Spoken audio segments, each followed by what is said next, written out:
Assure la présidence du comité exécutif de l'Assemblée des régulateurs de télécommunications de l'Afrique de l'Ouest, ARTAO, un honneur rendu à notre pays à l'occasion des travaux de la 20e Assemblée générale annuelle de l'organisation. La rencontre de 2 jours a été occasion pour les participants d'échanger sur les défis du secteur, notamment la mise en œuvre complète du règlement régional de la CEDEAO sur l'itinérance à free roaming concernant la téléphonie mobile. Le compte rendu de Salimata Ndao et de Karunga Konate. Saïdou Pouna Sankaré va guider pendant les 12 prochains mois l'Assemblée des régulateurs de télécommunications de l'Afrique de l'Ouest, ARTAO.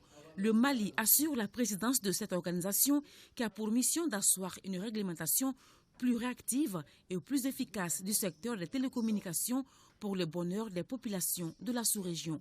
Le président entrant entend renforcer la fédération des acteurs pour insuffler un nouveau dynamisme à l'ARTAO.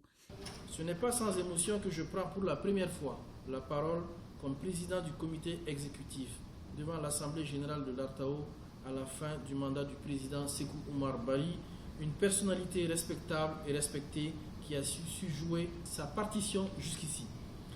Et c'est avec beaucoup d'espoir et d'ambition que nous commençons ce noble et exaltant mandat.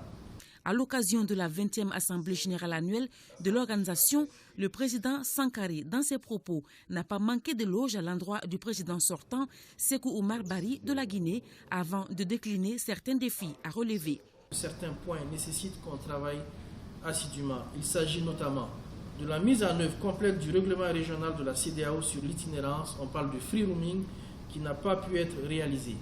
Du recouvrement des arriérés des cotisations de 2022 encadré par le non-paiement des cotisations par certains membres. Également de la ratification de la nouvelle structure de cotisation des membres proposée par le secrétariat exécutif. Le plan stratégique 2022-2025, une de nos boussoles au symbole de notre ambition, sera suivi méthodiquement et l'engagement de nos États membres perceptible lors de nos débats sera un de nos plus grands atouts, un gage de réussite. La passation de services se fera entre les 2 régulateurs dans les jours à venir à Abuja, au Nigeria.